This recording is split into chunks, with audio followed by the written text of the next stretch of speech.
Cool. I think we are live. All right. Hello, everyone. Welcome to Business and Beer. And just to introduce everybody here again, my name is Alvin Poe. My background, in summary, is that I started a tech company with $0, scaled it up to $30 million, sold it, and then traveled the world full time for 2 years. Now, I returned to Singapore and I am coaching entrepreneurs because I want to show them how to scale up their businesses the right way. Today, I'm joined by our newest guest, Darius Tan. He is a sought-after social media expert who has grown a following of over 250,000 people in 2 years. So Darius is especially known for attracting a profitable following, not just a following that looks like a big following, but a following that actually converts, that is actually profitable for you. And this is done on Instagram without ever spending a single cent on ads. So today we're going to go through many topics with him. But before we dive into that, first the beers. So today I have a Lost Coast beer. It's a tangerine beer, tangerine ale. And I'm having it right now. It's very light, actually. Darius has his beverage of choice, which is water. Being really healthy. No judgment at all. But I'm especially interested to have Darius here today because of certain happenings on Instagram. I'm not sure if any of you are on Instagram, but I am. And I think Darius has a lot of insights on the latest happenings, especially since COVID. So we'll dive into that. If you guys are liking this, please share this, and leave a comment or two, say hi, so that we can see who's here, and we'll get into it. So Darius, tell us more. Tell us a little bit about yourself and how you got into Instagram, and then we can dive into the juicy details of how people can use Instagram today. Okay, that's actually a very interesting question that tons of podcast hosts always ask me first out. Like, why in the world did you even go onto Instagram and decide to screw around and grow a following, right? Yeah. Now, here's the thing. I did not start out from Instagram, in fact. I started out from Twitter. Okay, and my whole journey of why I actually even got into Twitter is because I realized that, I wanted to inspire people, I want to help out people, and I want to help unlock the potential of other people as well. So back then I was more into like a motivational peak performance kind of route that I was going towards. And so I went onto Twitter and I was literally just tweeting things out, and I'm just trying to connect with people and help out as many people as possible. And somehow or rather, I somehow grew like organically about 4K, 5K people a month. And then we started to grow pretty well on Twitter. And I thought, you know what, since I'm doing quite well on Twitter, why not I expand it out on Instagram? Because my Twitter was fully automated, fully systemized, fully optimized. I was spending like probably about 10 minutes a month on it. So I thought, you know what, why not let's just go onto Instagram. That's it? Yeah. 10 minutes. Yes, correct. 10 minutes. So a lot of the things that we do are always very optimized and systemized. So, and then I thought, you know what, why not I jump onto Instagram? And I thought maybe I'll experience the same success on Twitter. Okay. And basically I went over onto Instagram and I thought that I can replicate the same thing as Twitter. Because the thing is, people always think that, whatever you do on one platform, it will probably result in the same thing on another platform. And that cannot be any more wrong. Because I thought that, if I post like quotes on Twitter, I post like motivational things, videos and things like that, I thought, you know what, if I go onto Instagram and I do the exact same thing, it's going to work out. No, it was a total flop. Okay, it was a total flop. Like literally, right, it was quite embarrassing. It really was quite embarrassing. I would have done the same thing too. I thought every like social media platform would be roughly the same. Yeah, when in fact, out of all the platforms I've used so far, okay, I don't use Pinterest, okay, for those ladies that use Pinterest, or maybe guys also, okay, not shaming anyone. So Facebook, LinkedIn, Twitter, Instagram, right? Out of these four major platforms, Instagram is the hardest out of these four. Okay, and when I went to Instagram, my first 6 months was kind of a hellhole, because when I went to Twitter, it seems like, wow, everything just organically went by itself. I got followers are like, wow, and then I get more people DMing me and things like that. Wow, okay, maybe on Instagram I'll be Insta famous, right? That's what they call it. I went there, I posted the same kind of content. I posted tweets, I posted quotes, right, and motivational kind of thing. And in 6 months, I posted 540 content. That is because I posted 3 times a day. I posted 3 times a day. That's about 90 content per month. Okay, guys, I don't know who the hell here actually posted like 90 content a month before.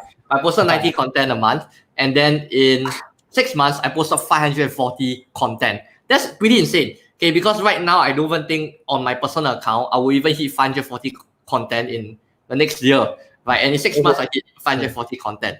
And the most embarrassing thing was when I look at my followers, right? My followers were less than the number of posts I post. I had 500 followers and I had 540 content. Right? You usually don't see that kind of thing. Usually, it's very wrong if your content is more than your followers, right? Yeah. Okay. So when I was thinking, holy shit, I just realized for the past 6 months, I have been going onto Instagram, spending 4 to 5 hours every single day. And I'm not kidding, 4 to 5 hours every single day. Back then I was in army, right? So army is like 6 a.m. to 6 p.m. kind of thing. And then after that, straight away from like, after I eat my dinner, I'm like, okay, time to grind, right? Time to hustle, what Gary Vee always says, right? So I go and spend 4 to 5 hours, connect people and things like that. And that was like 7 to 12. And then 12, like, okay, gotta sleep, right? And then 6 a.m. wake up and then do the same thing again, right? And I was doing this repeatedly over and over again for 6 months with no success. I have no idea why. After 3 months, I still continue to do the same thing. Because in fact, if after 1 month and you're posting 90 content and you don't really see much of a result, it's probably time for you to change. Right? But I don't know why I was so stubborn. I was so stubborn and adamant that, this will work, this will work, this will work. I just need to put in more effort. I just need to have grit. Right? That's what they always say. So I push on until 6 months, and then I started burning out because I was really spending 4 hours, still the same amount. I was like spending a lot of time on Canva. The app Canva software. I was just designing content and then just pushing out this kind of content. And so what happened was I just keep pushing out. And I know that Gary Vee always says like, quantity is king, content is king, and things like that. And then you have to just push out as many as you can, right, onto Instagram. Now this thing, quantity, right, has not much of a role to play in the current day we're in. Okay, because 3 years ago, 4 years ago, or 5 years ago, right, when probably Gary Vee is on the rise, right, on a rise from the start, is when not a lot of people are posting on Instagram. Exactly. That's why when he started posting, he tell people, you know what, post more. Then here's the thing: all those people who are not posting are now posting, and now the whole problem right now on Instagram is that there's too much content. There's way too much content, and if you continue to just chug out more and more content without like any quality content, where you don't really add value to people, you just chug out like some content and you think like, oh yeah, I think it adds value, but to your audience, it looks like it doesn't have value. Then pretty much you're gonna screw yourself over. And so ultimately, that's how I ended up on Instagram in a hellhole when I first started. Okay.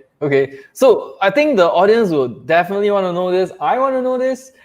Who here wants to know this? If you guys want to know this, just drop us a like. I don't see any likes for today's show yet. Drop us a like, man. Like, this is going to be secrets that Darius is showing us. This is a guy that built a 250K community on Instagram, and now is doing the same without spending anything on ads. I don't know about you guys, but this is something that I want to find out.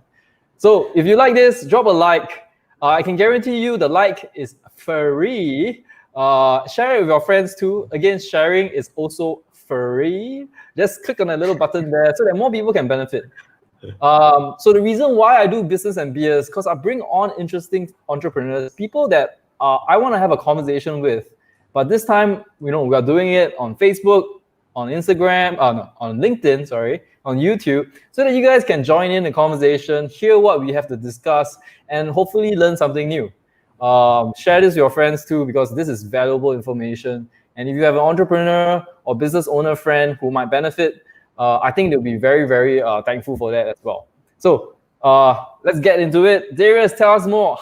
What is the secret then? Like, I want to know, because I spend time on Instagram trying to grow my Instagram, and from what you're saying, I think I'm doing it wrong. Okay, so here's the thing. I think people always get very fascinated with, there's a secret for Instagram, there's a secret for Twitter. Yeah, there's such thing called the algorithm. It's not exactly a secret if you go and study it, like we study it whenever it's updated. In fact, I spend hours looking at, when Facebook releases that whole policy and like You know that kind of like fine print kind of shit. I actually go and study that shit. So, so here's the thing. I mean, there isn't really much of a secret. There is an algorithm, right? And you need to know how the algorithm works simply by studying, right? I mean, most people don't put in the hours to go and read through the whole fine print and look at what's the difference. So ultimately, So I wouldn't. you're like the Warren Buffett of Instagram, man. I mean, sure. But what I will really say, right, is if there were a secret on Instagram, I would say the secret is that people aren't actually showing up on Instagram right now. Because let's be really honest, right? Most of us, right, are we actually actively posting every single day? Okay, are we actually coming up with content, or are we coming up with regular content every single week?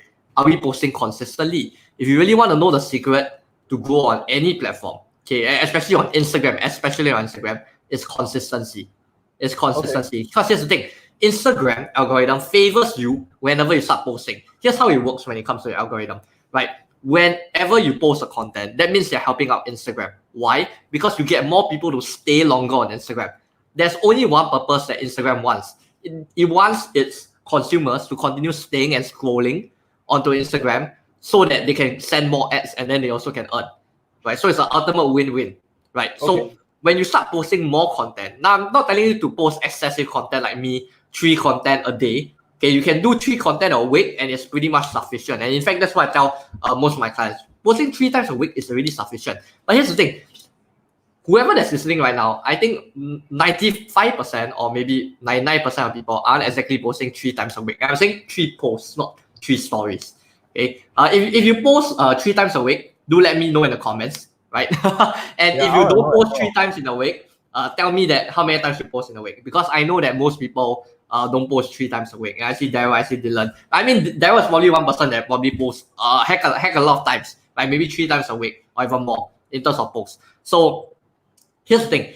People always think that, oh, it's an algorithm problem. Oh, it's my content problem. Oh, it's my story problem. The problem is consistency.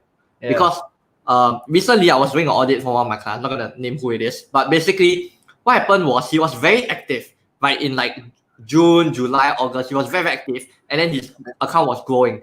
And in August, he took a 1-month break. Okay, he took a 1-month break where he didn't return to Instagram. When he came back into September, right, the engagement dropped instantly. Why? Because the algorithm sees you as inactive. Okay, so here's the thing, guys. If you guys are on this live right now, I want you all to answer. I'm gonna ask a question, and I want to know what's your answer. Okay. Hey, hi, Van. So here's the thing. I want you to answer. Okay, below. Okay, would you think, right, it's better to post maybe 5 content this week, or maybe like 4 content this week, and then the rest of the month you don't post? Or do you think it's better to post 1 content a week throughout the month? Let me know in the comments so I can see. Right? Would you think it's better to post maybe 5 content this week and then the rest of the month you don't post, or you post 1 content a week for the rest of the month? Okay, just let me know in the comments so I can see. Cool. We have quite a lot of people today with us. We've got Daryl, Justin, Gordon. Someone said the letter. Jaden. Hey, what up, Jaden? Okay, so here's the thing. Okay, 1 content. Yeah, exactly. Okay, because I really now here's the thing. Okay, so Instagram, right, will reward you if you consistently show up every single week. It will not reward you if you suddenly slow down and you stop posting. In fact, last time what I did, right, was I did this thing called flipping. Right, you all probably heard like flipping real estate or flipping like Pokemon cards. Now that's kind of a trend, right? Pokemon cards or like football cards or whatever it is. Yeah, Pokemon cards, like there are literally like YouTubers just spending millions of dollars on Pokemon cards right now. So it's very interesting. So what happened was back when, I think this is about 1 year plus ago, I was flipping Instagram accounts. So basically what I did was I buy like a account at a low price, and then I help it grow and then gain back engagement and then sell. So what happened is usually these people who sell me the account in the first place, they are usually inactive. And they're inactive for like 1 month or 2 months. And trust me, it's not an easy thing at all to revive your engagement. It's not an easy thing, because at first I thought like, hey, you know what, since you like, one of it was like about 50k followers. So I thought, you know, I'm just going to take the 50k followers, buy low, and then I just sell it to another person. I just re-engage it, and then I'll sell it to another person. Now this guy had like 50k followers. And so I thought, okay, I'll buy the account and then I'll re-engage it back again. This guy was inactive for about 2 months. In fact, when I go and check the insights after I posted my first post after 2 months, because I took over the account, the engagement dropped by 150%. How do you 100. drop by 150? 150%. So I was like, oh dude, I think I just screwed myself over. I was thinking, oh man, how am I gonna flip this account? Oh man, so that was the first time. That was the first time I actually got into this whole thing of like, Wait, so how what do accounts go for? Like, and what do you flip them for? What's the profit margin? Like, how does okay. that So work? as in this was just like a side hustle kind of thing, and I don't Yeah, recommend okay. anyone to do it because like this is just a kind of like a fun thing back then. I was like just starting Right. out, so I might as well just try it out. So what happened Yeah. was there are basically marketplaces on like different websites and things like that. One of it is called FameSwap. Okay, but basically you go onto these marketplaces, right? And basically you can look at the accounts that people are selling. There are people selling like 1 million followers kind of account. There's like 50K, 100K, 150K, and then basically there's a price attached to it. And basically it's like a carousel, but it's a carousel for only Instagram accounts. Okay, so so Okay. actually what I do is I bought the account and then I thought, you know what, I'm gonna do, I'm gonna re-engage because I think I'm quite good at engaging with people, engaging accounts. I tried to re-engage, right? My first few content, that's where the drop happened, like 150%. I think it was more than that even. I don't have an exact one, but I know it was definitely more than 150%. And I was like, oh shit, I think I might have just landed myself in the shit hole over here. So so for those people right now, and if your Instagram account is right now dead or inactive, now I'm gonna teach you some secrets on how you can actually re-engage your account. Okay, for those people who haven't been posting for like a month, for people who haven't been posting for weeks or even months, right? Okay, right now I want you to comment down below. If you haven't been posting anything on Instagram right now for a month, right, and you want to re-engage your account, right? Just let me know. Okay, Sandy says hi. Oh, one from Yeah. YouTube finally. I see everything off from Facebook. There's one from Who YouTube likes right this, now. man? Who wants to learn how to re-engage a dormant account? Like this, like what this banner here says. If you do, type me. I want to find out. That's why we Okay. are here. Sandy is So here. Cool. okay, Yeah. so you know what? I'm just gonna continue on, right? So Yeah. when it comes to re-engaging a dormant IG account, there are a few key elements you're gonna take note of. First thing, right? If let's say you haven't been posting content for a while, the first content that you post should not be like a normal kind of content. Because here's the mistake that most people make, right? Let's say if you already been posting like, hey Jaden, thanks for saying me, man. I see you, man. I'm calling you out right now. Thanks for Woo. participating. So here's the thing. People always think that, oh, okay, I went inactive for the past 4 months. So what I should do is to quietly sit back into like Instagram, so like, you know, everyone noticed that everyone didn't notice I'm missing, right? Because that's what people usually want to be, right? I'm just gonna slowly just slide my way back into it and then be active again. So that's the whole problem. It's the problem when you already been going 1 month, you have been gone for 1 month, and you slide in just very casually. It's like the same thing as a party. Right? Can you imagine if, let's say, your friends are already meeting every single week? Right? Your friends are meeting every single week. Maybe you have a group of friends of 5, whoever they are imagining right now. Right? You have a group of friends. They've been meeting every single week. You don't see them for like 1 whole month, and then like the next month you go in and then you slide yourself back in. Right? It's gonna be natural. Sure, it's gonna be natural. You're gonna feel like okay, nothing happened. But here's the thing. Let's be really honest, right? Your friends will probably be like, oh yeah, he's here. Right? That's probably what they think. Like, oh yeah, he's here, he's back here. Right. So instead of doing like sliding back in and just casually just posting a normal post, what you should actually go in is to go in like really hardcore, right? Which is to stun everyone and say like, hey, I'm back. I'm not saying like you have to strip yourself naked and go like, hey, I'm back, and then show on Instagram. But what I'm saying is that you want to have a very powerful post. You want to have a very meaningful post. Okay, that means, right, let's say if Alvin hasn't been posting in a 1 month, the first thing I tell him to do is, why not you post a very vulnerable story? And that's why, and then you talk about it on Instagram. Right? In fact, there was this one time that I was inactive for like 2 weeks. You know what I did? I literally just put out a personal story of mine, and then I explained to people, here's the reason why I haven't been inactive for the past 2 weeks. Right? And then I called out on my own laziness. I called out on my own procrastination. And the next thing I knew, right, the comments were flooding. Like, damn, what the fuck? This guy is just like calling out himself for not being on Instagram and not being active. Now here's the thing. Yes, one way is definitely vulnerability, but you don't have to be vulnerable as well. It can be something really exciting. Can you imagine if, let's say, 1 month I don't really see Alvin, and then I'm like, wait, shit, where did he go? Right? And maybe I don't really know. And then suddenly Alvin come back, hey, like, guys, you know what? For the past 1 month, I've been working on a secret project. right? I've been working on a secret project, and then like a lot of people don't really know. And the secret project is like business and beer and bread, right? 2.0 or something. So I come up with a fresh new idea, and then people are gonna be like, "Oh, shit, I got this I idea, wanna man. be working on this." It's got business, beer, beverage, brothers, babes. So I like cover everybody now. yeah. That's really good. Right. So you got the 5 point checklist, right? And basically, what I'm saying is, when you come back, you want to re-engage something that you have been inactive for a while already. You want to come out and wow people. You don't want to come out and say like, hey, "It's just another post." If it's gonna be just another post, you might as well don't come back, because people are just gonna be, "Oh yeah, he's back." Then like, people are not gonna remember you, because once you come back and you just slowly sit in again and again and again, it's like kind of fading kind of thing where you just like, ooh. It's like you're just gonna walk past people and people are gonna be like, "Oh yeah, he's back," and then they just walk away, right? When in fact what you want to do is like that kind of grand unveiling of like Apple Store, right, in the Marina Bay Sands, right? If you really think about it, right, no one actually saw it coming, right? When the Marina Bay Sands, that circle thing, right? No one even saw it coming, and then suddenly they just go boom. Hey, we're out, guys, and it's a freaking spear, right? And it's on the water, and everyone goes like, "Holy shit!" Right? It's like, no, they didn't even say anything about it, right? But they suddenly just come out with it, and guess what? You will get an attraction because they are loud enough. It's meaningful and it's powerful. So a lot of times when you come and re-engage back your account, it's a lot about posting very meaningful content. So it can be doing vulnerability, it can be something really big you are working on, or it can be something very exciting that you've been working on that everyone should know. Don't go back and say like, "Hey guys, I'm back. Let's do some IG live." Like don't do that. Don't just post a photo and like, "Oh, having a nice meal with my family," or having a nice chat with one of my clients, or my clients achieved this result. Then people will be like, "Oh, okay, why suddenly come back?" Right? Then it's quite off and misaligned. So yeah, that's my secret for re-engaging. Got it. Okay. Oh, but like, so I mean, you're away already, right? And then even if you come out with a post like that, wouldn't that mean that post, that very vulnerable, that very exciting post, wouldn't that mean that post is not gonna get very much engagement already?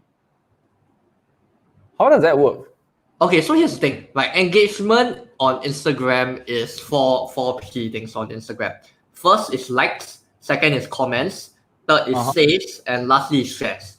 Right now, I think Instagram is probably one of the more complicated one, but one of the best in terms of like organic growth, other than LinkedIn right now, because Facebook growth is obviously dead, like non-existent.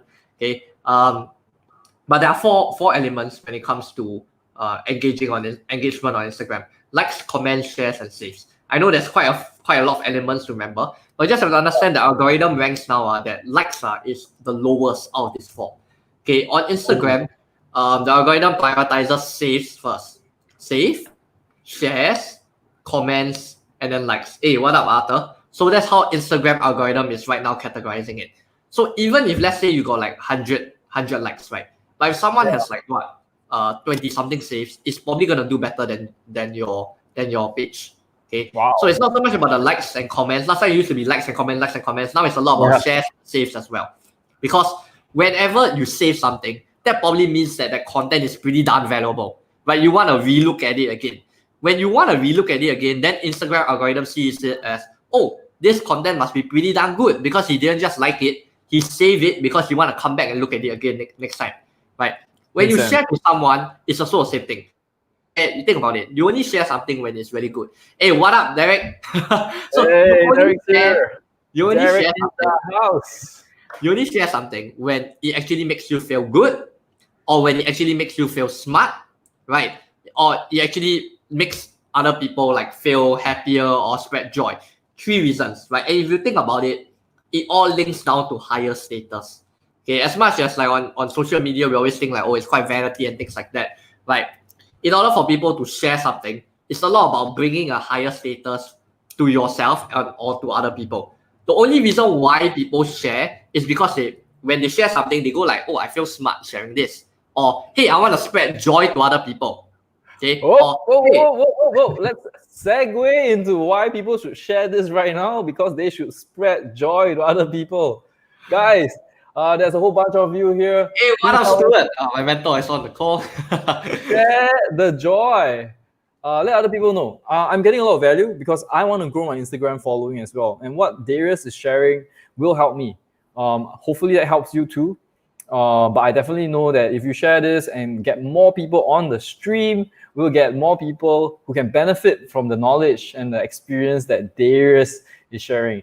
This guy is only 21, but the stuff that he does on Instagram is almost like what Warren Buffett is doing with stocks. The level of detail, the testing that he does, that's something that I don't even do for myself. So I want to learn from this guy. If this is helping you, please share with your friend, drop a like, tell us what you think. Yeah, sorry, Darius. Let's move on. Where was I? Okay, I was on sharing, right? Hey, thanks, Jia Wei. I see that you have learned something new. Right, I shall share more now. Yeah, in fact, when you share, right, shall share more now. But in essence, the only reason why we share is because we want to feel smarter or we want to spread joy to other people. Those are two very simple things that actually brings us higher status. Not only does it bring us higher status, it brings others higher status also, because people will be like, oh, this person shared something and it's pretty educational, or this person shared something and it's pretty funny.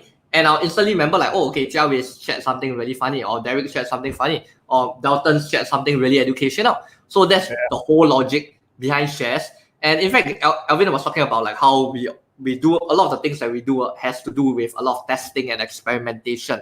And right now, there are a lot of gurus, in fact, in the market when it comes to Instagram. Will I ever consider myself a guru? I wouldn't, because whatever we do, right, we have tested it like hundreds and hundreds and hundreds of times before we come out and share to other people. In fact, whatever that I'm telling you right now is based on experience. It cannot be a theory. I never ever liked sharing theories because sharing theories doesn't really make sense to me, right? Sharing theories and expecting it to work, it's not going to work out on the algorithm or anything. So Arthur said, you only share something if it makes you feel good, feel smart, or spread joy. Yeah, utterly. Hey, that's a freaking good takeaway that you got already, right? So this is what Instagram really wants when it comes to sharing. In fact, on Facebook, it's going to be the same thing. The reason why you guys are going to share this right now is so that you can educate other people on Instagram and to help them to get even more, a bigger community on Instagram and even convert for it. So I think for the past 27 minutes, I think we've been talking a lot about a bit about engagement, a bit about content, and yeah, that's what we've been doing right now. So what do you think, Sticks of it? Cool. Wait, that's it. No, wait. You haven't shared how. Like, I want to know how. Like, okay, so I basically post almost every day now. Like, I definitely post at least 2 to 3 times a week. Why am I not getting the engagement that you are getting? Okay, Like, sure. how are you getting like 200 plus thousand people, and I'm only getting like 16. Okay, so here's the thing. Okay, don't compare to my journey. Hey, what up, Thaddeus? Don't compare to my journey because my page is like, I'm not sure, I think about 8 to 10 times larger than your page, right? So don't compare my pages to your page. Compare yourself to me. So now here's the thing. Okay, if you want to increase your engagement on your post right now, okay, there are a few elements that you have to put in. First thing is your hook. Okay, and this is the thing that we go through in my Brand Changer Masterclass. And I'm happy to share a shit ton that I share in my masterclass because I literally was just sharing with Melvin for like 1.5 hours straight, pure strategies all the way, right? And I only cover about like 10% of my whole masterclass. So it's quite insane. Well, IG will overtake TikTok. I'll talk about that later. But let's talk about the elements of creating a very engaging content. First is your hook. I think most people, when they come and create content on Instagram, they just post a content and then they go like, oh, I'm eating lunch today. Or, hey, I met this client today. Oh, my client achieved a breakthrough result. Oh, this burger is very nice. This is probably what Alvin will say, right? You're gonna compare yourself to me again. It's okay. Okay. This is an audit. This audit I'm learning. Yeah, like audit kind of thing. No, I think audits are fantastic, and like you really know. No, here is let's feel stressed. Man, don't have to feel stressed. So, talking about whole content, right? First thing is the hook. It's the hook. A lot of people don't really get the hook right. People think that creating a hook is just like, oh, I have to say something really funny, or I have to say something that like catches the attention of people. So then the question is, how do you actually catch the attention of people? Okay. So first thing is hook. I'll explain it. I'll go back to it later. No worries. I'll explain in detail. First one is hook. Second thing is copy. When I say copy, right, people will be like, okay, what do you mean by copy? When I mean copy, I mean the content. Whatever that you're placing it in the content. And then third one is the design of the post. The design of the post. And I'm not a freaking like graphic designer. Okay, so I'm not good at like designing posts as well. But I'll show you how you can simply just design posts as well. And then fourth, last one is really your caption and your call to action. Now these are four things that are very essential to every single post that we do. So first thing, right, is when you do a hook, right, you must make sure that you either create curiosity. Okay, first one is create curiosity. So how the hell do you create curiosity? Creating curiosity are things that people usually try to do, but they don't really work out that well. And that's why I don't really like to create curiosity unless like you're damn good at creating curiosity. So creating curiosity can be like things like, is McDonald's real business in the burger industry? Right, and people will talk about real estate and things like that. Right, and another curiosity can be like, did you know that you can do this without doing that? Right, and some people also go like, another curiosity hook is like how you can earn like what 10K per month or something without like without feeling salesy, sleazy, manipulative, like the kind of normal things that a lot of people and a lot of marketers always use. People always like to use a curiosity hook, right? But what they don't realize is there's an even more powerful hook, which is a pattern interrupt hook. It's a pattern interrupt hook. So pattern interrupt, there's two kinds of pattern interrupt that does extremely well on Instagram. When I say pattern interrupt, I mean like things that when you scroll through your Instagram, it instantly catches your attention. Because here's the thing, curiosity don't exactly, now here's the thing, psychology says that innately when we're born with a lot of curiosity. Before we even experience fear, we already experience curiosity. Okay. But at the same time, there are too many people on Instagram, Facebook, and all social media who keep on using curiosity hook. Like, how you can earn like 10K per month without doing anything at home or some shit. Some whatever kind of course they're trying to sell, whatever it is. But creating curiosity is being overused, right? And a lot of people are still constantly using it. Then whenever someone uses a curiosity hook, like when I look at it, I go like, okay. And then I'll just like, okay, that'll scroll past. But you think about it, how many times have you seen ads, right? We start out the same exact way which I started, right?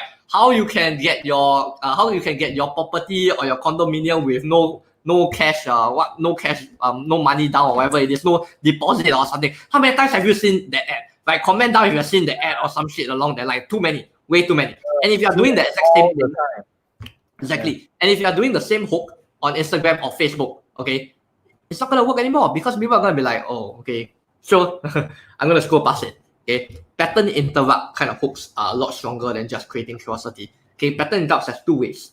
First way is you interrupt the pattern of whatever it is that the person is doing. Okay, what do I mean by that? Okay, so let's say, right, you know that A will get you to B. For example, I know that studying hard, okay, I won't say studying hard. I know that working hard in my business will get to, give me 35 seconds.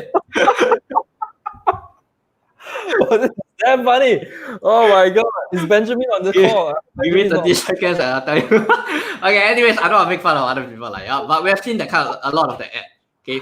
So back to pattern interrupts and hooks. Okay. When it comes to pattern interrupt and all those questions, I keep those questions running because at the end of the show, towards the end, I'll answer all these questions. Okay. Pattern interrupts, right? There's two ways. Okay. I'm going back the first way again. Is you interrupt the whole order that people are thinking. For example, we know that working hard in our business will get us leads or sales. Or we know that a lead generation system will get you leads and sales, right? But what if you go in and you say that, hey, you don't need a lead generation system to get leads.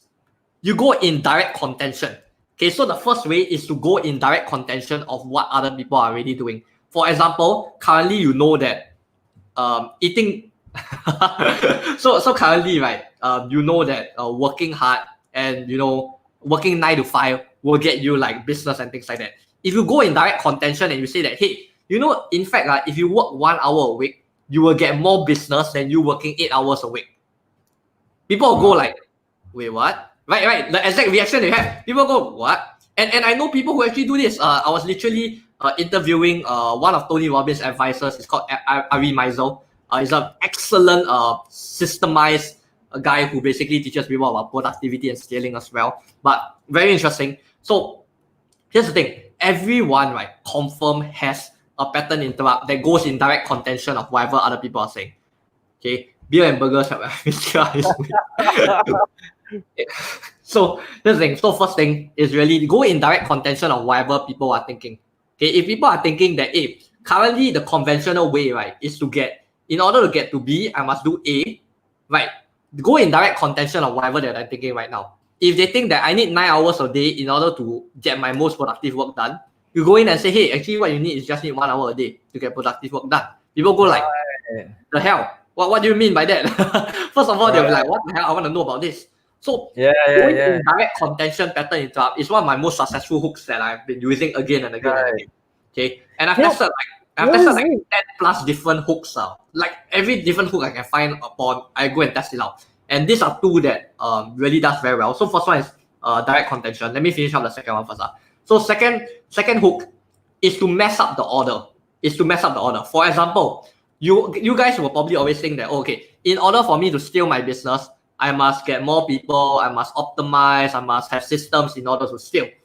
But what if I go in and I turn it the other way around? I say that in order for, let's say, right, in order for you to get 100K more sales, you must optimize, you must have systems and things like that. But what if I say, right, that in order to even get expand your team and actually hire more people and systemize, optimize, you must first get your 100K first.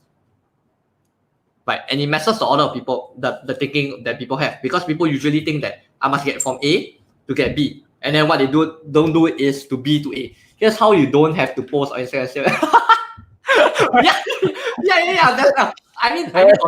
Obviously you don't exactly want to copy and paste whatever I just said, because that's I honestly don't think that's the best example that I will give.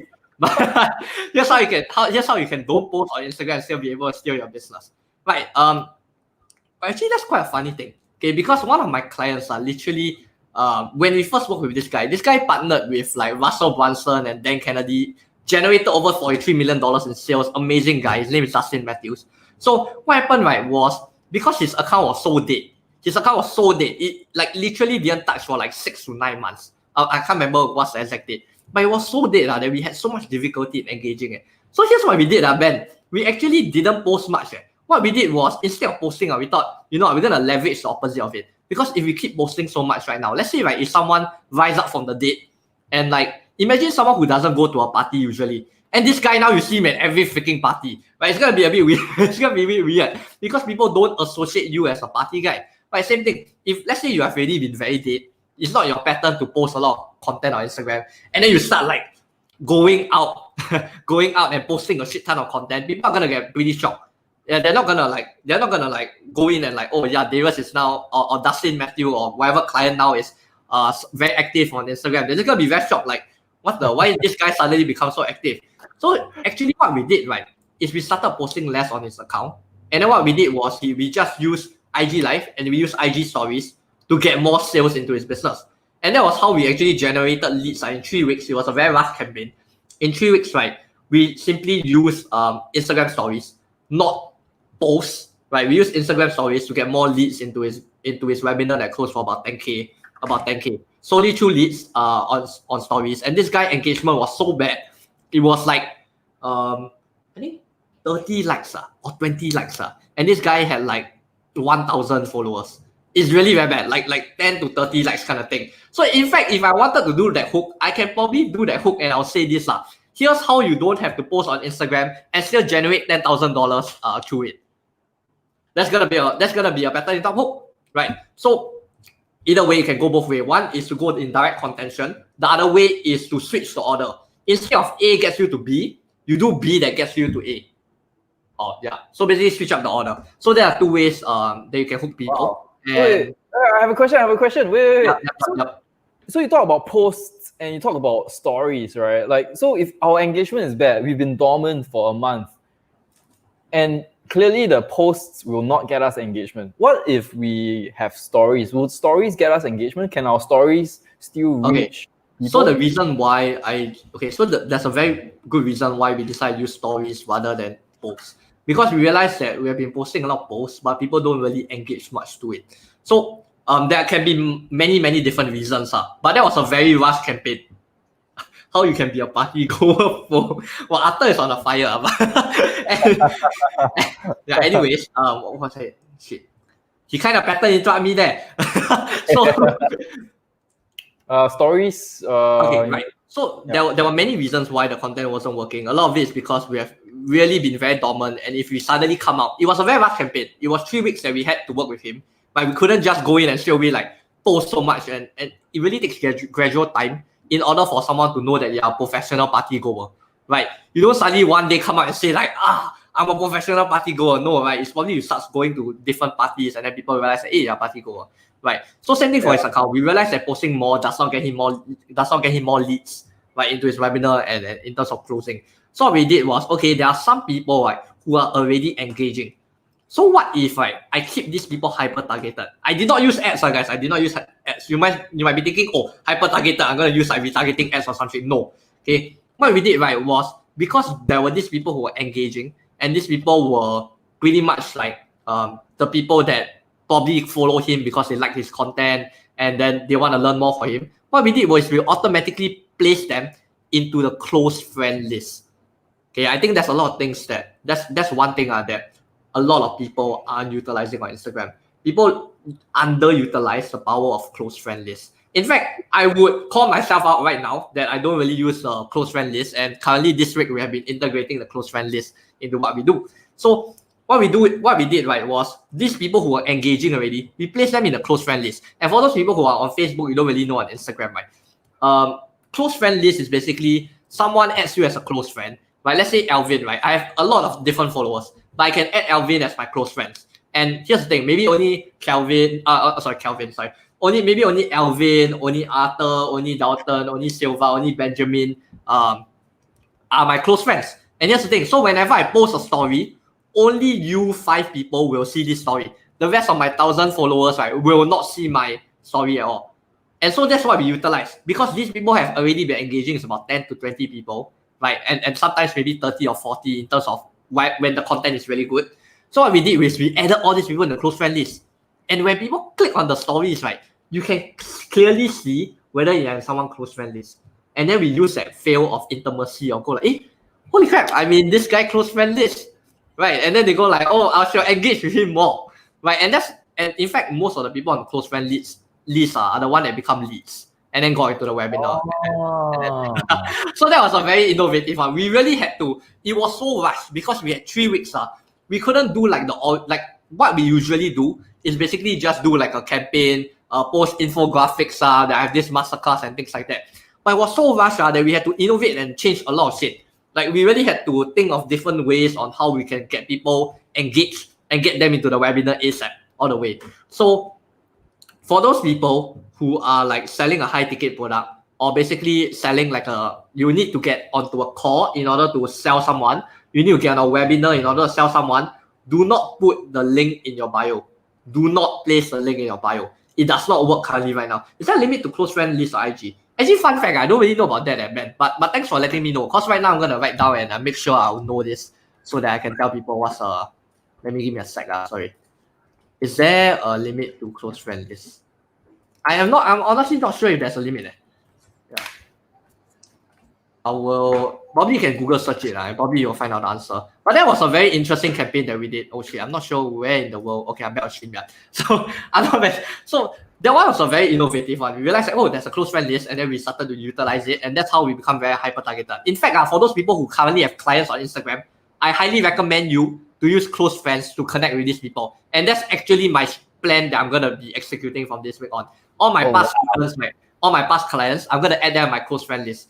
Then it creates that whole level of intimacy that, hey, you know what? I'm kind of special. I'm special because like I only like I'm in his close friend group. You get what I'm saying? And that was something that was very interesting. I even know such list as you guys are getting value from this. in my close friend list. wait, guys! If you guys are getting value from this, like and share. Like I don't know if you normally get value from like people like Darius on a normal basis. Like we want to have these conversations with entrepreneurs and business people like Darius on the show. And the only way we can get that is if you start sharing it when you get value. If you get value, likely your friends will get value as well. So please like, please share, and then we can get more interesting insights from Darius and from other entrepreneurs as well. This benefits everybody. And guys, guess what? The price of a like and a share is completely free. So share the love, guys. Share the love, man. Share love. I'm all Yeah, about share the the gift love. of giving, and that's also why I keep on just That's exactly why I keep on hopping on the podcast nowadays, and I just give everything that I can give as much as possible. Benjamin asked, premise is that they are also active and see your stories regularly. True, exactly, and that's exactly why we did that for Dustin Matthew, because his account was so dead. There were only a few people engaging. We decided to get all those like 40, 50 people into his close friend list. So that's also, if let's say your account is dead, you can do that as well. But what I would say, I'll highly recommend you for all those past students, past clients, go and do that. Place them on story list. And I think Silva also placed a very good tip that I didn't really cover, which is close friend stories also get pushed to the top of the users guide, which is true because users queue. Sorry, because that's when people know like, hey, I am actually a close friend of someone else. So Jimong, do you run Darius? Do you run? No, I don't. I don't run my social media agency. I coach people on how to do it. Yeah. Agency is really not my thing. I'm really, you can see from the way that I talk, I really love in terms of implementing what I do and then sharing. Yeah. And that's why I don't really call myself like a guru kind of thing, because a lot of the things that we do is based on whatever we have already tried and tested before. Yeah. So, little do you know, everyone is on the that's an interesting one. But I really think that's how you really use intimacy to sell, especially when it's COVID. Because now that the whole coronavirus is here, a lot of the things that we yearn for is really intimacy, which is the whole community feeling that people want to have and people want to be part of a community. In fact, if you think about it, a ton of us are joining a lot of Facebook groups, a lot of different groups during this whole COVID period for the one simple thing, for a sense of belonging. So when it comes to so when it comes to close friends, that's exactly what we're doing when it comes to building a community.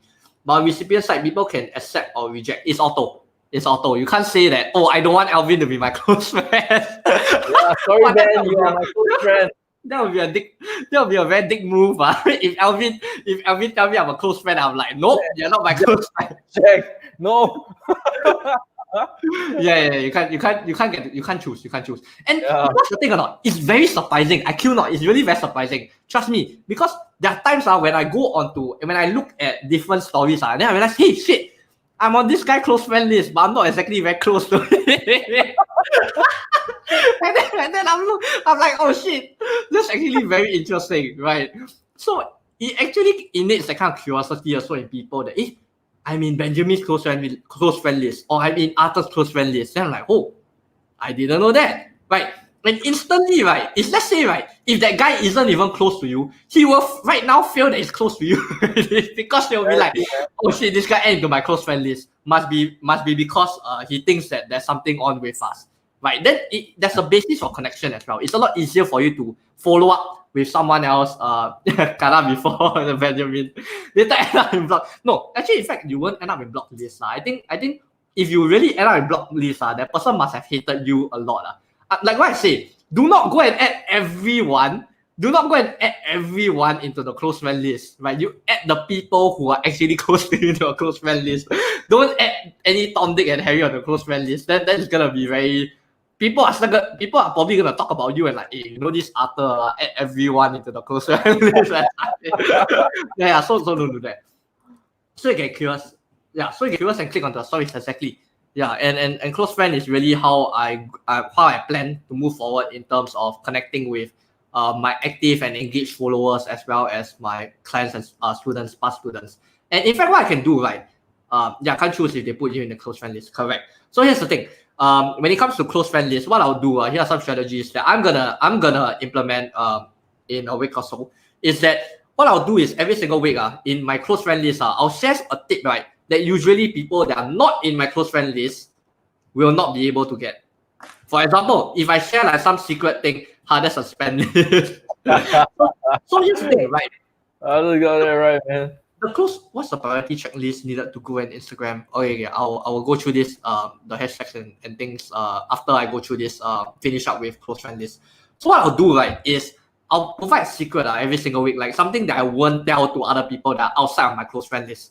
then people will be like, shit, this thing is valuable. Then what I'll do, right, is I'll go onto my normal story and I'll say this. I'll say, hey, you know what? I just shared a tip with like some of my close friend list and people that are already my close friend list. If you want to know more and of how you can get this kind of weekly secret tips, right?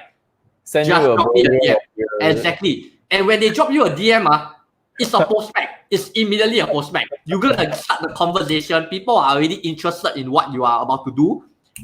You're gonna get a lot of prospects just from that. And yeah, okay. So let's move on to do we have? I'm not sure if I speak too much, or do we have to start answering questions now? Or? We've got some questions that we can probably answer now, because if not, it gets pushed all the way back. But like Jim asked, what's the priority checklist needed to grow an organic Instagram account? Hashtag. Oh man, Jim, you didn't attend the first part of the talk. Okay. The homework is to go back and watch what Darius shared at the start of the talk. I'm gonna hide your comment already. Okay, but for those people who want a checklist for organic Instagram account, probably maybe I should put that as a gift, and then I can give people a checklist, something like that. But for those people who are listening right now, here are some things, right, for you to start growing organically on Instagram. First thing, right, is a lot about your profile. On your profile, right, you need to make sure you answer to people why they should follow you. I kid you not, I have seen so many freaking times, where people just put there, oh, financial planner. Oh, I help people to save money in the crisis. Oh, I help you sleep with peace and invest your cash. Right? Oh, I help you to get more leads on Instagram. Right? Like, how many times have we seen it? How many times have we seen it? Right? If I say I'm an agency, right? I say, oh, I help you to get more leads on Facebook. Help you get more leads and things like it becomes very cliche after a while. Right. So one thing you must always answer, the first thing you have to answer is not how you can help them. The first thing you have to answer is who the you are. Okay, sorry for swearing. I think I kind of censored myself. Who the F you are. Okay, if you don't answer who the F you are, people will be like, okay, like, sure. You can answer what's in it for them, but if you don't answer who you are and you don't have that kind of level of credibility, right, people will just click away from your profile. And it takes 7 seconds to just look. 7 seconds to just scan through your profile and move on. In fact, some of these stats, right, I wanna give some credits. Okay, as much as I have a lot of stats and this kind of thing, I also have a secret weapon called my partner Kaden, which always does this kind of research with me, with going through like what exactly people do on Instagram, like what's the percentage increase in reach and this kind of thing. Like it's quite as seen on Fox. Yeah, okay. So another one that I highly recommend not to use, right, and this is something that I think I told quite a few people not to use already. Don't use as seen on Fox and Entrepreneur. Why? Because here's the thing, there's a lot of other people who also use the same thing as seen on Fox Entrepreneur. And when you use as seen on Fox and Entrepreneur, right, then as much as people go like, oh yeah, I can as seen on Fox and Entrepreneur, but for what? Like for what? Exactly for what you get seen on Fox and Entrepreneur, right? So getting seen on these pages, yeah, sure, it's good. In fact, what I'll say, right, for all these as seen on Fox and Entrepreneur, right, put it as a highlight. Put it as a highlight, because this is not the first thing that people should know about you. You get what I mean? These are things that is very beneficial for people to know that he has been on Forbes, he has been on Entrepreneur, he has been on Inc, or he has been on Mothership, Straits Time, or whatever it is. These are things that it would be good for people to see, and you put it in your highlights rather than you put it on your profile. Because at the end of the day, you must answer 2 questions: who the hell you are. Second thing is, number 1 best-selling author for marketing and sales on Amazon. Oh, I think that's quite a good one. That's quite a good one if you were to say marketing and sales. At the same time, number 1 is best-selling author of marketing and sales. I will give a shot with that. I previously did best-selling author, not exactly that strong, but I will give a shot with that. Essentially what you want to do is to put your best credentials. I'm just gonna put a scenario, right? Let's say, right, if you were to meet like the president, or you were to meet like some freaking high status person, what is the first thing that you will say to him in order to establish that I'm bloody great at what I'm doing? Right? Because here's the thing, if you were to go up to someone and say, hey, you have probably seen me on Forbes and Entrepreneur Inc., people will just be like, what the hell are you on about? Right? So have the same mindset as when you are going to meet like some super high profile person and you only have 1 sentence to convince him that you're bloody great at doing what you do. For example, that 1 sentence can be, I scale to 7 figures without paying any ads at all. Right, that's one thing. Right, I scale to 7 figures without paying any ads at all. Then people go like, damn. Right, that's a pretty good one, right? I scale to 7 figures without spending a dime on ads. So it's not so much about like, oh, the status of like, oh, seen on Fox and Entrepreneur. Oh, but wait, Darius, what happens if we don't have that? Like, okay, it's great if you're like, you know, the best contractor in JB in Singapore, right? Like, wow, there's an award there that says you're the best contractor. But what happens if we don't? Like, I know some friends who don't really have that kind of credentials. How do we get them like that social proof that you are talking about? No worries, because I started out with nothing also.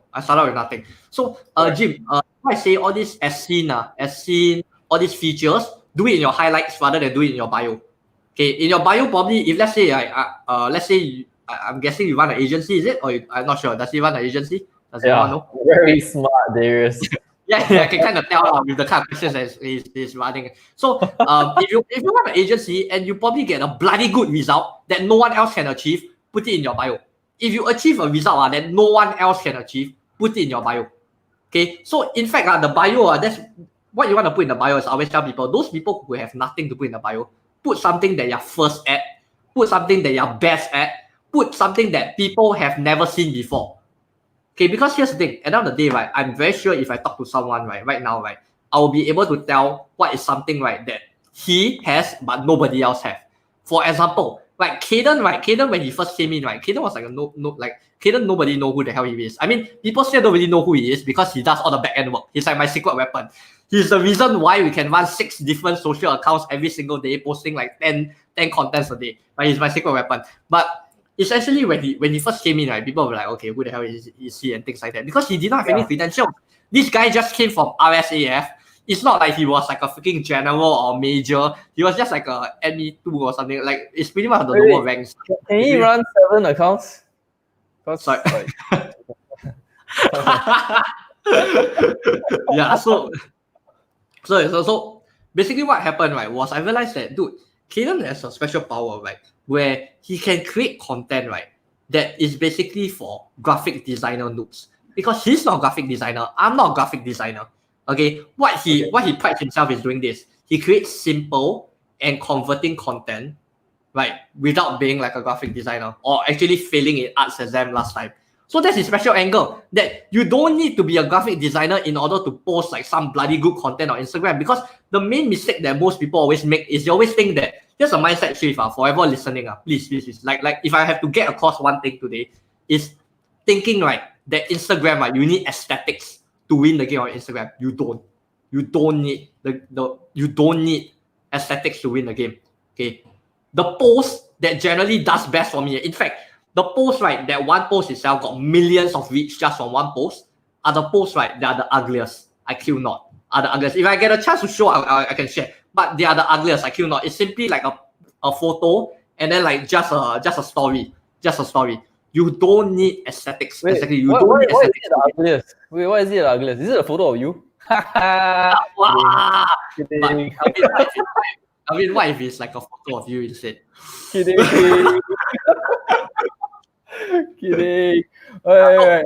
So this is really interesting because the typical Instagram narrative is that everything has to be like really beautiful, very pretty, fancy filters and all that. So you're saying, what is it? Do I just like randomly take a photo of my room, which is very ugly also, and then just post it on Instagram? Is that going to get me the kind of? Alvin, why don't you give a shot, Alvin? Legit, I cannot. Why don't you give a shot? You take something really ugly in your room, post it on Instagram, and then come up with a story with it. You see what kind of engagement you get. Okay, it's very interesting. Okay, so because here's the thing. It's not about a photo. It's about a caption. Okay, it's not okay. So, like what I say, going back to just now, it's a lot about the hook. It's a lot about the copy, and then it's a lot about the story that you're gonna be telling. So here's the format that we always use. We always use hook, story, problem, story, solution, and then what was the biggest takeaway that you have learned from it. So for example, one of it can be like, I screwed up. I screwed up really badly, and people will be like, oh wait, how did you screw up really badly? And then I'll say, you know what? I had a marketing campaign for Mark Joyner, right? Godfather of digital marketing and mentor to Russell Brunson. I had a marketing campaign for him. And then we got 333 leads in 5 days without any ad spend. And people go like, wait, how are you saying you screw up badly? That's like a freaking people will be like, what the hell? That's good. That's something that's good, right? 333 leads in 5 days without any ad spend.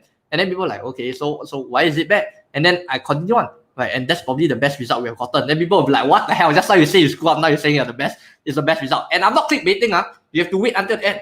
Okay, if you want to know what's the end of the story, I'll continue later. Just click right now, share this post to someone or text someone in this post who right now should learn about whatever that we're teaching right now. And then I'll continue on with my story of how I actually screwed up. Okay.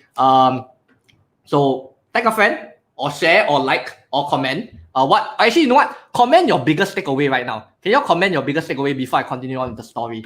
And I will have a momentarily pause over here so I can pull on the cliffhanger of how I screw up, even though we had 333 leads for Mark Joyner. And let's go and look at some questions. Hang on. So guys, in case you don't know who Mike Joyner is, he is the grandfather of internet marketing.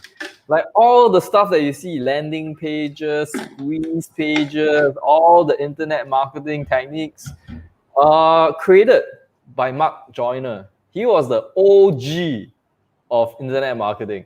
So that, just to set some context, is who we are talking about right now. Like what Darius says, just like tag a friend, share, like this post. I want to find out what the cliffhanger is, and the more people who get to find out, the better for everyone. And in fact, actually, I want to know what's your biggest takeaway so far, right? And then I'll continue our story. So before I even continue our story, like what I say, only when people put in their biggest takeaway, then I'll continue. I'll just look at what questions I can answer right now. Okay. So I'm gonna get a beer. Give me 30 seconds. Sure, go ahead, man. I'm still pulling on the cliffhanger. I'll just answer a few questions over here. If there's a shift of niche, is it better to start with a new account or continue old account? Okay, Dalton, why don't you give me some context as to what exactly that shift of niche is, and then I can help you on the spot right now. Yeah. What exactly is that shift of niche? Okay. Jim, I think you brought about a very good point. If I could highlight, I don't think I can really highlight on my side. But the less the post look like an ad, that's very true. And it's less false, the more it looks more organic and you perform well. Correct. Why? And I'll explain this very simply. Because of the whole COVID. It's because of the whole COVID. And shout out to White IPA Shark. What? It's the Sharkinator White IPA, right? And also with my army bottle of water. Yeah. best combo ever, right? So Jim, I think what you say is very true. Okay, and there's a reason why, especially on Instagram, because the whole COVID, right? What happened in the whole COVID, right? Is there was an increase by 30%, if I can remember the exact stat. Okay, there was an increase in 30% of the number of users on Instagram. And because of the number of users that came onto Instagram, right, the content also was flooding like mad. And in fact, when we have the time, I want to talk about how the whole algorithm changed just the past month and how my account got dropped by 100% like reach, actually more than 100% reach. Right? Why do I come talking about so many drops now? But yeah, that's really the case. And not only my page, a lot of the creators on Instagram right now are complaining like mad. A lot of Instagram creators are complaining about how the algorithm affected a month ago because of this whole COVID. Okay. And now just to finish up with what I was saying, right? That right now it's not so much about posting a lot of content. It's not about posting the prettiest content. It's a lot about posting the right kind of content for the people. Before I go on to the Mark Joyner story, okay? Before I go on to the Mark Joyner story, I know some of you are still waiting for the Mark Joyner story. I'm a tech idiot and not on Instagram. Do you think there is potential to sell or get leads for? Yes. Okay, wait. Baby boomer. Okay, baby boomer. No. Baby boomer is actually how old? Sorry. Can I get a baby boomer age? I'm gonna search right now. 56 no chance. Do not sell on Instagram if you want to reach out to baby boomer. It's not gonna get anything. Okay. In fact, 85% of Instagram demographics. Is it 85%, 90%? Well, today I'm not really getting my stats right, but I think 85-90% of Instagram demographics range from 20 to 45 years old. So for those people who come thinking that, oh, Instagram is for all the kids for only 18 years old, no. Times have changed already. It has been 5 years, it has been 10 years since Instagram started. The teens that were previously once on Instagram, the 18 years old that were once on Instagram is now 28 already. They're pretty much your target audience. So yeah, other than baby boomer is a huge no-go. Do not go on Instagram and sell that. It's not gonna work at all because your demographics isn't there. So yeah, for all those people, oh wait, let me answer Dalton's question before I move on to Mark Joyner's story. Still pulling the hook over here. My old team is on motivational quotes. Later I start posting nice scenery shots. Okay, so the whole thing I want to ask you, right? What's your end in mind? What is your end in mind? Because my biggest mistake, okay, and I always say this to every single person, and I kill not. There's so many times I say it, but every time I say it, it really pains me to say it. My biggest mistake, right, in 2 years of Instagram, right, is not having an end in mind. When I started out, I just knew I wanted to inspire people. Maybe some of you will be like, wow, that's a very honorable move, right, to go and inspire people, help out more people, like coach people for free and things like that. People think it's a very honorable thing. But I did not have an end in mind. I did not know what the hell I was going to monetize in. I was just throwing some affiliate products here and there, not much purpose and things like that, right? And because I had no end in mind, right, the followers that I attracted also had no end in mind. And when your followers that you attract have no end in mind, you are not going to convert jack shit at all. And so my biggest mistake, right, was really not knowing what's my end in mind. Because when I hit 50K followers, I was struggling with zero sales. I was struggling with zero sales even at 50K followers. And only after 50K followers, I started monetizing quite a lot on affiliate marketing, got quite a lot of sales from affiliate marketing, but that's another different thing. But here's the thing. My biggest mistake at the end of the day is still the same thing. Not having the end in mind. And I think that Napoleon Hill, right, he always talks about it, right? Always begin with the end in mind. Same thing. Whatever platform that you're going on to, always know what's your end in mind. It's very good that Alvin asked this question, do you think there's a potential to sell or get leads for health supplements? That's the end in mind, right? And I can straight away tell you, because your end in mind is so clear, I can tell you that don't go onto Instagram. Yeah. So create Instagram for dummy and be Amazon bestseller. Yeah, I'm not gonna do it. I did have an Amazon bestseller before, but it's not on Instagram or thing. It was more of like motivational kind of thing. So yeah, anyways, let's go back onto the Mark Joyner. Thanks for all those who have been sharing your biggest takeaways. I put on this hook for way too long. Okay. Biggest takeaways, you can be the ugliest and yet your Instagram go viral. Right. So here's the whole story with Mark Joyner, right? And we screwed up really badly. Because we had 333 leads in 5 days. It was pretty damn good, and if I were to really show you that conversion thing, I think I beat a lot of marketers. Even though I myself am not like a sales funnel guru or like a 7-figure marketing agency kind of thing. Okay, we simply just created a landing page where people just opt in and then go into his program. So what he was giving out back then was this thing called the roadmap to money. And shout out to Stuart Tan, who was like my mentor. He was previously over here. He was the one who told me about Mark Joyner is running this campaign. If you want to show people that Instagram does work, go and do this for him. So I was like, okay, I'm gonna go do it. So he was giving out this thing called the roadmap to money, and it was a very, very good offer. I kill not. It was a very, very good offer that just nice when COVID-19 came about, he instantly came out with this roadmap and a guide, right, to basically show people how to navigate out COVID. It's literally at the start of COVID, about like February or January, I think. So actually maybe a bit before that also. So what happened is we just run a campaign, zero ads, nothing. Okay, we just basically come out with an infographic that shows. We did a hook, like what I say, we always do a hook, and then we do a story. Here's what you're gonna get, and we do a call to action. Click the link in the bio to get. Simple, extremely simple. And then we basically got 333 leads in 5 days. And now here's where the terrible things happen. Right, before I even hit the terrible things happen, if you want to know what's my conversion, I converted like on the page alone, I converted 42% on that one page alone, which is pretty darn high, I think. I mean, in my own opinion, maybe I haven't been talking to marketers enough, although I deal with a lot of marketers. So on that page alone, 42% conversion. And then when we went to go and check out the sales, it was $0. And then I was like, what the hell? $0? $0, the hell, but 42% conversion, $0. And actually, you know what? Who wants to take a guess what happened? Like, who wants to take a guess what happened? Maybe y'all can go and those marketers especially, y'all probably can kind of tell where this is going already. But if you know what happened, maybe you can comment down and take a guess on what happened and why 42% conversion, but it was $0 in sales for us. Who wanna take a guess? If you have a guess, right, just comment down what your guess of it is. Yeah, so Alvin, Facebook, do you have a guess, Alvin? so Facebook lags. Well, my guess is that you got fired. No, I didn't. I didn't. So what do you call it? Facebook, it actually lags a bit. So I think there's about like 10 seconds delay. So when we say something, there's going to be a 10-second delay, and then they get to see. Jim says hooked up to the wrong Stripe account. Delta say offer. But I say no upsell. No, they say upsell. All these are all personal experiences. I can tell that all of you have done all of that. All of these people are like saying like, oh shit, why you plug in my account? Why you plugging in my website? No payment portal. Yeah, no, there's a payment. You had no sales, but you had like 333 sales. Okay, so here's what actually happened. Okay, Silva got it right. Okay, I thought that we were using the right affiliate link. When we went to check out affiliate link, the whole affiliate bot was zero across all the bots. Then I went to go and check the link. I'm like, shit. I almost sweat again. I'm like, shit.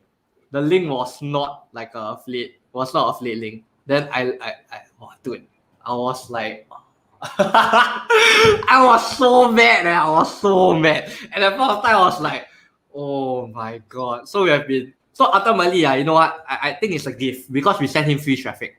We basically just sent him free traffic because we didn't get any sales. We didn't get anything. We basically just sent free traffic to him. And you know what? I'm always in the mode of giving to others now. So I'll just say it as a gift. I'll just say it as a gift. No, the thing is, Jim, I couldn't tell how much comms there was. I know there's 42% conversion on my side because of ClickFunnels, but I cannot tell how much sales it is because I do not have the affiliate link was wrong. So basically on the whole affiliate bot, it's 0 all the way through. So that was like the biggest fail we ever had. Yeah, so do I get a prize for guessing right? You know what? You get a thumbs up. you get a thumbs up for guessing it right.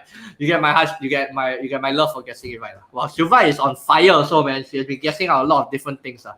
Yeah. I think we've gone through quite some number of things, quite some funny things as well. We will probably have to wrap up real soon because I'm very aware of the time.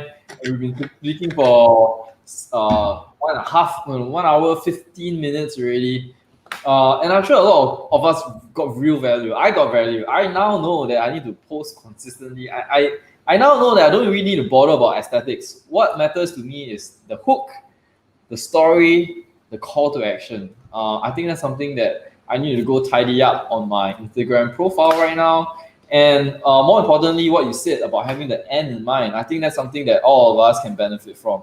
You know, whether we are a financial advisor, entrepreneur, coach, trainer, direct sales, whatever we are doing, you know, the more important thing is what is our goal? What are we trying to get from our profile? What are we trying to get from all this content that we are pushing out?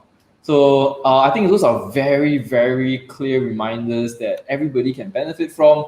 You guys, the audience, if you guys like this, if you guys have learned something, let us know. Comment, like. This is something that I think will benefit other people because other people can watch the replay. They lose out on the questions, they lose out on the interaction, but that's fine. But hopefully they learn something from this. They learn something from all this like questions and answers that we've been having for the past hour or so. Thank you. Actually, sorry to cut in. Like any other questions you have, any urgent question or any pressing question or something that you want your answers answered immediately. Something about someone talk about hashtag, right? Maybe I'll just go through that, as a final gift for you. Okay.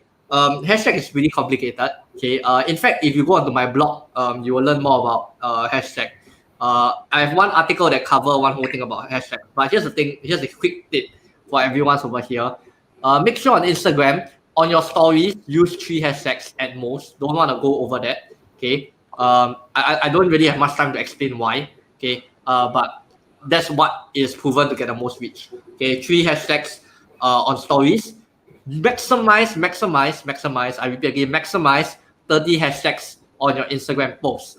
And on your Instagram post, make sure that you only use relevant hashtags. For example, if you're talking about SEO, your hashtags better be SEO, man. You better don't give me like social media strategies and things like that as your hashtags. Okay. You're so young and still saying, yeah, I am. I'll blatantly admit, yeah, I'm still starting. Okay. Yes, I am. Anyways, so hashtag, back to hashtag. Yeah, I come getting cut off. Yeah, so hashtags, make sure that 3 on your stories, 30 on your posts. Make sure that the hashtags on your post is very relevant. Okay, you don't want to be using. Hey, yeah, thanks, Ben.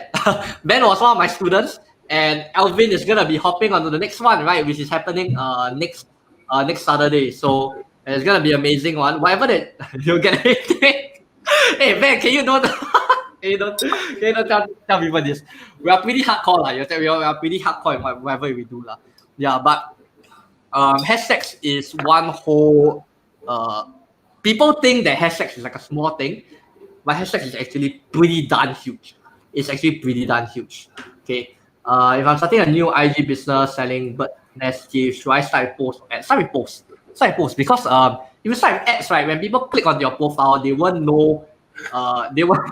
Wow, man, why are you shitting on me, man? so, so if you are starting on a new IG account, best place posts first before you even run ads. Okay, I don't do anything with ads, so don't ask me with ads. But place posts first because whenever you run an ad, people will click on your profile and see what kind of posts you have posted. And if your account doesn't have any posts, it doesn't have any valuable posts as well, then people will be like, okay, then this ad is pretty irrelevant. So post first, then after that, go on. Is it worth it to create Instagram carousel infographics? Okay, so this is a very hot take. Okay, this is a very hot take. Depending on how many followers you have right now. Let's say, right, okay, Luffy, right, I hope I'm pronouncing your name correctly. Let's say right now you got about 10K followers, or maybe you got 5K, or maybe you only got 1K or 2K. Let me just comment down, let me know. Okay. If you have only 1K, 2K followers, you can do carousels, but you don't want your whole page to be filled with infographic carousels.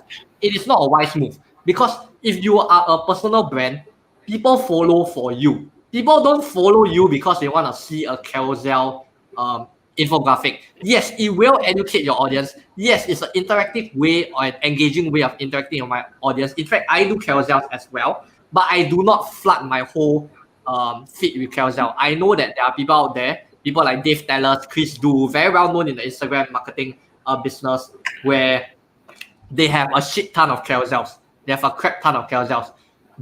You don't have to follow their whole way of doing carousels because the only reason why they got to that point is because at the start of 0 followers, they started carousel full all the way. Okay, if right now you still have your face on your account, you better make sure that you are still posting your own personal photos and things like that. So what I'll do is you can follow what's mine if you follow me on at DavisCHW on Instagram. I do one column just filled with all the carousels, and then the other 2 is personal and quotes kind of thing.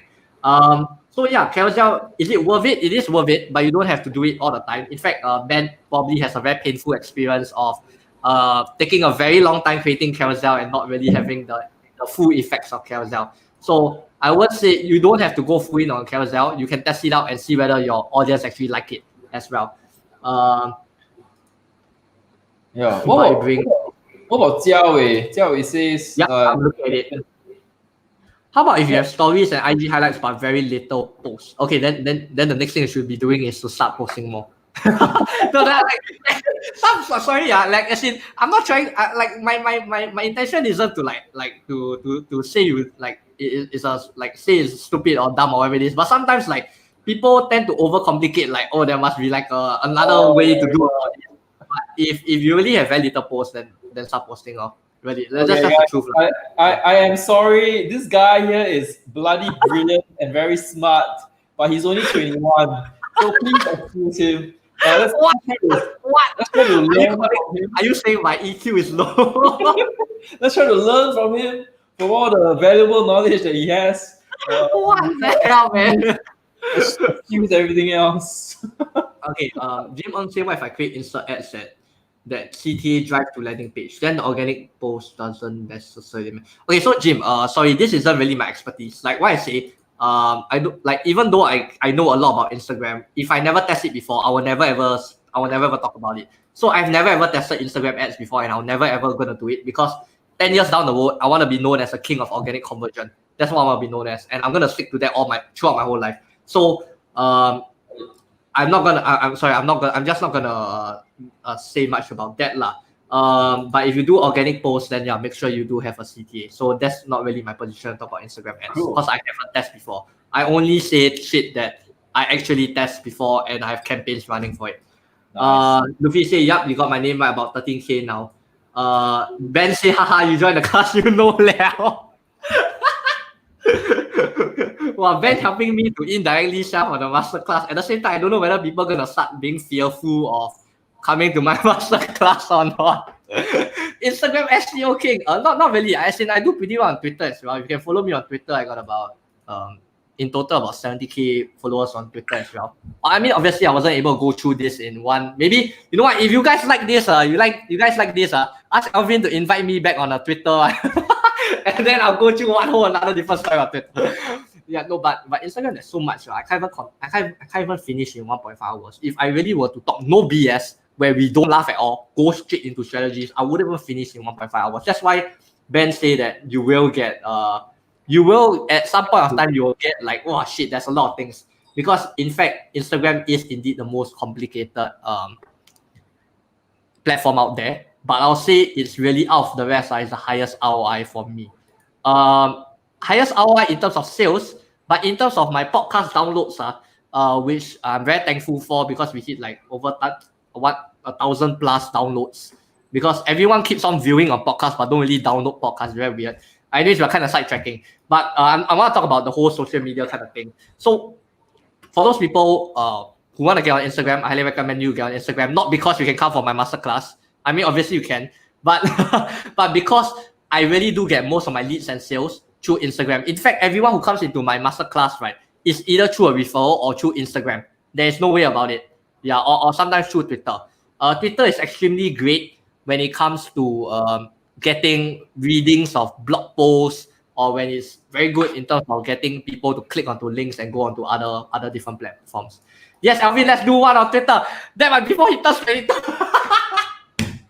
Alvin. Okay. I thought said it already. When's your birthday, bro? August 10th. So wait, you just turned 21. Yeah, I just turned 21. I'm not 22. Okay. Soon. We will do a Twitter one. Guys, we are pushing the limits of time. Thank you so much for attending this episode of Business and Beer. Hopefully all of you got like real value from the sharing from Darius. Again, you've seen how it works. If you like and share this and get more people involved, we can bring on bigger, better, more entrepreneurs sharing all their knowledge, and it benefits everybody. So thank you so much for participating, for sharing, for asking all your questions, for being here. And I really hope that you got value. And thank you all for your time. And have a good night. All right. Thank you for having me on the show, man, and thanks for everyone who participating. I really enjoyed every single engagement over here, and I'm super grateful for each and every one of you for tuning in to the live. I don't care whether it's 5 or 6 people. If my life have only 2 or 3, I don't care. I'll give my best for these 2 or 3 people. Mental, hey, why you all say my EQ very low? What the hell? No, very low. This is lower than your IQ. God damn, man, seriously. Thanks, guys. Thanks so much. Have a good night. Thank you so much to each and every one of you. Good night.